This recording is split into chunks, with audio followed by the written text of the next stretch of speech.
Mana ikkinchi partiyani ham olib chiqdik. Video uzun qoldi.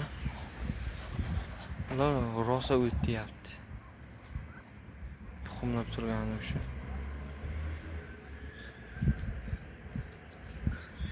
Xo'rozlari ham ishlashni boshladi. Chiqarsa ishlaydi. Ko'proq olib chiqib aylantirib tursa, ko'proq ishlayapti. Qo'yaman bu yerda. Bu yerda o'tdekda 26 makon, 6 xo'roz. Ham jo'ja xo'roz. Bu ham bunisi ham ishlayapti. Iloji bo'lsa olib chiqib, o'tlatib turib, cho'miltirib tursa yaxshi bo'ladi.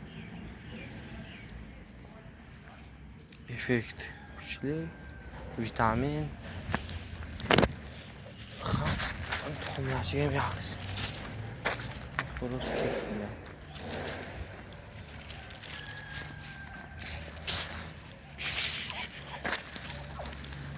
Bu xo'roz bu partiyadan mayda indutkalar ichidan chiqqan kattagina xo'roz.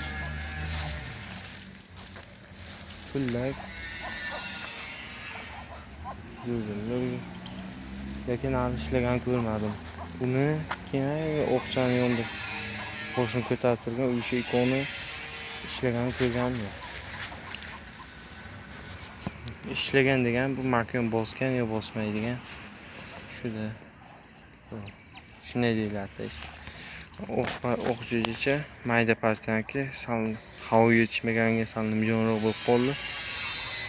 Yerda axlat kuchli qilib gazlanib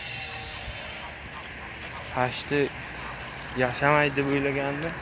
Bu partiyaga qo'shib mana jonlanib yaxshi hozir yeb ichishlari donlari yaxshi yapti.